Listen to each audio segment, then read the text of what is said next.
দলের মালিক গো আল্লাহ, তোমার ওই বিশাল আকাশ।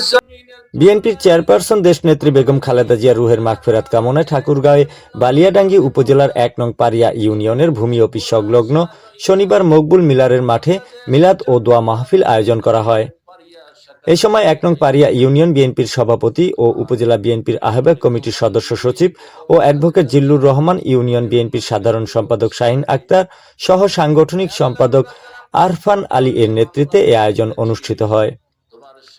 অনুষ্ঠানে সভাপতিত্ব করেন ১ নং পারিয়া ইউনিয়ন বিএনপির সভাপতি ও উপজেলা বিএনপির আহ্বায়ক কমিটির সদস্য সচিব অ্যাডভোকেট জিল্লুর রহমান এবং অনুষ্ঠানে সঞ্চালনা করেন ইউনিয়ন বিএনপির সাংগঠনিক সম্পাদক আরফান আলী। অনুষ্ঠানে দেশনেত্রী বেগম জিয়ার বিদেহী আত্মার শান্তি ও মাগফিরাত কামনায় পাশাপাশি দেশের শান্তি, সমৃদ্ধি এবং গণতন্ত্র পুনরুদ্ধারের জন্য বিশেষ প্রার্থনা করা হয়।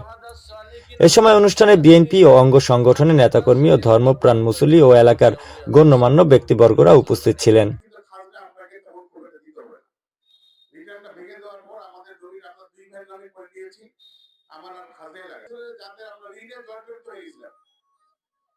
এখন তো আসলে মানুষ খুবই ভালো আছে। আমি দেখেছি যে মানুষের ঋণের কোনো শেষ নাই। এনজিও ঋণ, ব্যাংকের ঋণ, এখানে ঋণ, ওখানে